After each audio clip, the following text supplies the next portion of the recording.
Hello বন্ধুরা, good morning সকলকে। অঞ্জনা ক্রিয়েশনে তোমাদের সকলকে অনেক অনেক স্বাগত। আশা করি তোমরা সকলে ভালো আছো, সুস্থ আছো। আমি আছি মোটামুটি। তো কিছু কথা তোমাদের সবার আগে শেয়ার করি, আর তার আগে বলে রাখি, প্লিজ ভিডিওটা ভালো লাগলে অবশ্যই লাইক, কমেন্ট, শেয়ার, সাবস্ক্রাইব করতে কিন্তু বন্ধুরা ভুলো না।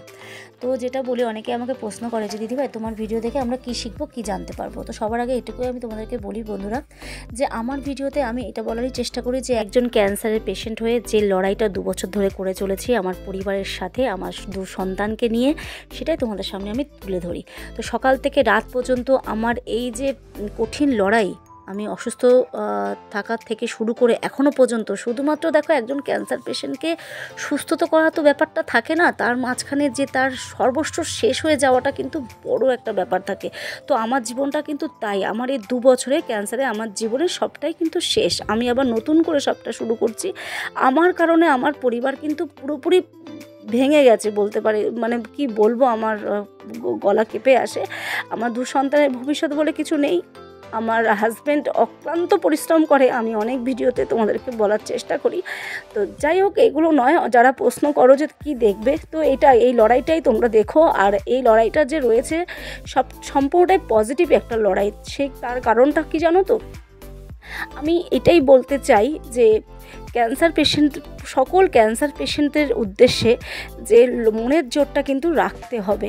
অ্যাকচুয়ালি আমার 2 বছর সময় লেগে গেছে আমার ইমপ্রুভ করতে, কেননা আমি মানসিক দিক দিয়ে ভেঙে পড়েছি, আমার পারিবারিক দিক দিয়ে আমি একদমই শেষ। যারা আমার ভিডিও দেখেছো তারা জানো যে কি লড়াই আমি করেছি এই 2 বছর। আমার পরিবার কি লড়াই করেছে, এখনও অবধি লড়াই করে যাচ্ছি, বাঁচার লড়াই করে যাচ্ছি।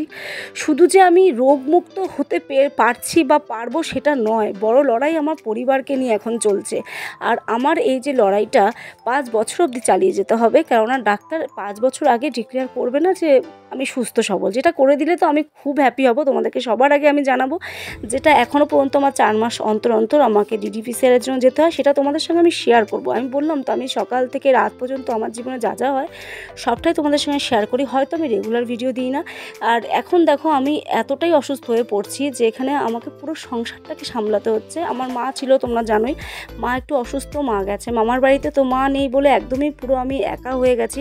সকাল থেকে রাত পর্যন্ত আমার প্রচুর পরিশ্রম করতে লাগে, আমার শরীর যেটা একদম পারমিট করে না। তো তারপরেও আমি করি আমার সন্তানদের মুখের দিকে তাকিয়ে। তারপরে তো আরেকজন লোক আছেই, যে মানুষটা অক্লান্ত পরিশ্রম করছে, তার কথা আমি কি বলবো, আমি ভাষায় প্রকাশ করতে পারবো না।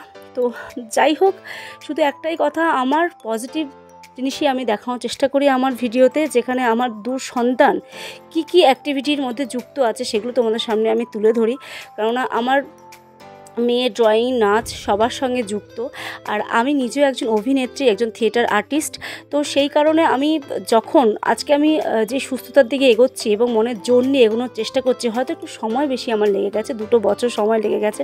কারণ যে মানুষটা একদিন হুইল চেয়ারে হাঁটাচলা করেছে, সেই মানুষটা আস্তে আস্তে বাড়ি থেকে বেরোনোর চেষ্টা করছে, শুধুমাত্র সন্তানদের মুখের দিকে তাকিয়ে। তার কারণ হচ্ছে আমার সন্তানরাই আমার মনের জোর, তাদের জন্যই কিন্তু আমার বেঁচে ফেরা। তো এইটাই আমার ভিডিওতে তোমাদেরকে দেখাই। তো আশা করি তোমরা বুঝতে পেরেছো। আর যদি তোমাদের এই ভিডিওটা ভালো লাগে, অবশ্যই তোমরা কিন্তু শেয়ার করো বন্ধুরা। আর প্রত্যেক ক্যান্সার পেশেন্টদেরকে একটা কথাই বলবো, মনের জোর হারিও না। মনের জোর থাকলে সব কিছু জয় করা যায়, যেটা আমি করতে পেরেছি। হ্যাঁ, আমি ক্যান্সারকে জয় করতে পারবো যেদিনকে ডাক্তার আমাকে বলবে যে আপনি ক্যান্সার মুক্ত, সেদিনকে আমি বলবো যে না, আমার ক্যান্সার জীবনে আর নেই, আমি আগের মতোই সুস্থ সবল জীবনযাপন করব। একটা ভয় তো কাজ করে, কিন্তু ওই ভয়টাকে মেরে দিয়ে আমাদেরকে এগিয়ে যেতে হবে। তো যাই হোক, দেখো কাকিমা এসেছে হঠাৎ করে বাড়িতে, বললো যে আজকে আমি রান্নাবান্না করব। কাকিমা যেহেতু কারোর হাতে খায় না, তার জন্য ওনারা নিজেরাই রান্নাবান্না করে। তো পনিরের তরকারি করেছে, বাঁধাকপি করেছে, আর টমেটো দিয়ে ডাল হয়েছে। আর এদিকে দেখো আমার মেয়ে কিন্তু পুজো দিতে বসে গেছে। আর আমার মেয়ে কিন্তু গোপাল সোনাদেরকে গরম জল দিয়ে প্রত্যেক দিন স্নান করায়। তো যাই হোক, আমি চলে বসে পড়েছি খেতে। আমি একাই কিন্তু খেতে বসেছিলাম বন্ধুরা, তার কারণ সকালে শুধু আলু সেদ্ধ দিয়ে ভাত খেয়েছিলাম। আর কাকিমা না আসলে হয়তো মাছের ঝোলার ভাতই করতাম। এবার যেহেতু কাকিমা এসেছে, তো সেই কারণে একটু ভালোভাবে অনেকদিন পর একটুখানি অন্যরকম স্বাদের খাওয়া খাচ্ছি। কেননা কোনোরকমভাবে এরকম নিজের হাতে সবসময় রান্নাবান্না করে খাই, একটু রান্নাবান্না করে দিলে খেতে সত্যি খুব ভালো লাগে। তো কাকিমার হাতে রান্নাবান্না ভীষণ ভালো। তো খেলাম, খেয়ে খুব তৃপ্তি করে খেলাম। আমার মেয়ে খুব তৃপ্তি করে খেলো, কেননা পনির তরকারি খেতে খুব ভালোবাসে। তো আমাদের বাড়িতে তেমন এসব আনা হয় না। তো যাই হোক, ওরা যে এত তৃপ্তি করে খেয়েছে আমার খুব ভালো লেগেছে। এদিকে কাকিমা এখন তো খাবে না, কাকু না আসা পর্যন্ত। তো কাকু না আসা পর্যন্ত কাকিমা ওয়েট করছে। তো আমার ছেলে, মেয়ে, আমি খেয়ে নিয়েছি, আর চলে এসেছে কাকু। আর দেখো কাকুকে কত সুন্দর করে গুছিয়ে কাকিমা খেতে দিচ্ছে। তো আমার ভীষণ সৌভাগ্য যে কাকু এই প্রথম আমাদের বাড়িতে খাওয়া দাওয়া করছে। তার কারণ হচ্ছে কাকু তোমার জানোই যে চা ছাড়া কিছুই মুখে দেয় না। তো যাই হোক কাকিমারা খাওয়া দাওয়া করে বিকেলবেলা চলে গেছিলো। আর দেখো এখন হচ্ছে সন্ধেবেলা, তো আমি এখন চা বিস্কুট খাচ্ছি। আর আমি আজকেই যাব ডাক্তারের কাছে, কারণ রিপোর্টগুলো কিন্তু বন্ধুরা আমার এখন অবধি দেখানো হয়নি। তো রিপোর্টগুলো কি আসে না আসে তোমাদের সঙ্গে অবশ্যই আমি শেয়ার করব যে ডাক্তার কি বলছে না বলছে। আর আজকে রাতে তেমন কিছু রান্নার নেই, তো সব কিছু অল্প অল্প করে রয়েছে, সবাই মিলে আমরা মিলেমিশে খেয়ে নেবো। আর আমি তো ভাত খাচ্ছি এই কদিন ধরে, জানি না কি আছে রিপোর্টে, তো সবটাই তোমাদের সঙ্গে শেয়ার করব। আর মেয়েকে চলে এসেছে এইমাত্র আঁকাতে, তো সেটাও তোমাদের সঙ্গে শেয়ার করব।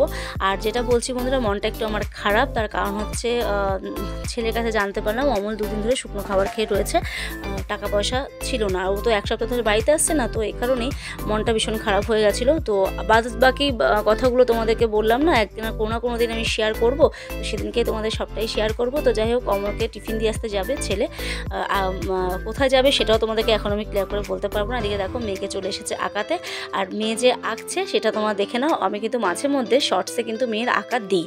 তো আমার যা কিছু তোমাদের সঙ্গে আমি শেয়ার করি না কেন, সবটাই কিন্তু সংসারের মধ্যেই পড়ে।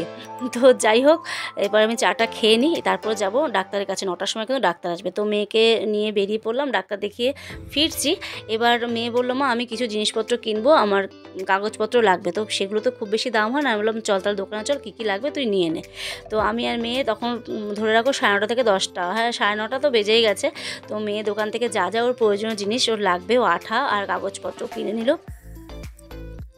ও সত্যি কথা বলতে বন্ধুরা কাটিং করতে খুব ভালোবাসে, আর হচ্ছে ড্রয়িং করতে তো ভালোবাসে তোমরা জানোই। আর কাগজ কেটে কেটে অনেক রকম জিনিসও তৈরি করে নিজে হাতেই। তো মাঝে মাঝে তোমাদের সঙ্গে আমি সেগুলো শেয়ারও করি। তো যাই হোক কেনাকাটা হয়ে গেছে, বাড়িতে ফিরছি, হেঁটে হেঁটেই বাড়িতে ফিরছি।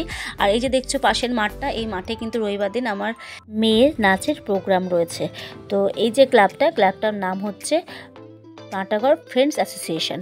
তো আমাদের নিকন যে ডান্স একাডেমি তারা হচ্ছে আমন্ত্রিত। তো সেই ভিডিও তোমাদের সঙ্গে কিন্তু শেয়ার করব। তো যাই হোক দেখো হাতে ডাটা ধনেপাতা আছে, এটা ভাবলাম হেঁটে হেঁটে যাই আর বাজারটা করে নিয়ে যাই। তো একদিন ঝোল হয়ে যাবে, মাছের ঝোল।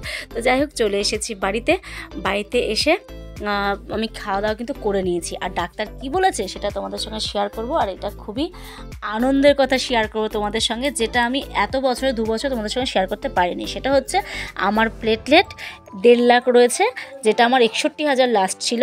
আর আমার ব্লাড রয়েছে 11। তো আমি ভীষণ হ্যাপি। আর যা যা সমস্যা রয়েছে তার জন্য আমাকে ওষুধপত্র দিয়েছে, এবং সুগার প্রেশার তো সারা জীবনই খেয়ে যেতে হবে ওষুধ। আর যেটা বাদ বাকি আরেকটা ওষুধ দিয়েছে, যেটা আমি ডাক্তারের সামনেই বলেছিলাম যে ডাক্তারবাবু এই ওষুধটা খেলে আমার প্রচণ্ড ঘুম পায়। উনি 3টে করে ট্যাবলেট দিয়েছে, সকাল দুপুর রাত। তো আমি ডাক্তারবাবুর সামনে বললাম আমি জানি না ওষুধ খেয়ে কী করবো, কিন্তু ডাক্তারবাবু বলেছে আমাকে 4 দিন এই ওষুধটা খেতে। তো যাই হোক মেয়ে দেখো এসেই ও একটা কাগজ কাটিং কিছু একটা বানাচ্ছে, তো মা সরস্বতীকে হয়তো বানাচ্ছে। তো যাই হোক ওদের এখনও খাওয়া দাওয়া হয়নি, আমি খেয়ে নিয়েছি। তো এখন আমি গোপালকে শয়ন দিয়ে ওদেরকে নিয়ে শুয়ে পড়বো। আমি মেয়েকে বললাম খেয়ে নিতে, হয়তো ওরা টেবিলে এখন খাওয়া দাওয়া করবে। এই যে ভাত বাড়ছে বাবি, 2 ভাই বোন খেয়ে নেবে। আর সত্যি কথা বলতে আমি খুব হ্যাপি, রিপোর্টটা যেহেতু ভালো এসেছে। আমার এতদিন পর 1.5 লাখ প্লেটলেট আমার কোনোদিনই হয়নি, এই প্রথমবার। তো আমি ভীষণ হ্যাপি বন্ধুরা। তো ফেব্রুয়ারির 12 তারিখে আমার DDPCR আছে, আর এবং জানুয়ারি মাসের 29 তারিখে গিয়ে আমাকে ব্লাডটা দিয়ে আসতে হবে টাটা মেডিকেল সেন্টারে। তো তখন দেখা যাবে রিপোর্টটা কি আসে না আসে, সবটাই তোমাদের সঙ্গে শেয়ার করবো। সাথে থেকে সঙ্গে থেকে প্লিজ ভিডিওগুলো শেয়ার করো, লাইক কমেন্ট করতে কিন্তু বন্ধুরা ভুলো না। তোমাদের ভিডিওটা কেমন লাগলো অবশ্যই কিন্তু জানাবে। তো আমার গোপালকে আমি শয়ন দিয়ে দিই। তো চলো আজকের মতো ভিডিওটা এখানে শেষ করলাম। সকলে ভালো থেকো, সুস্থ থেকো, জয় গোপাল সকলকে, গুড নাইট।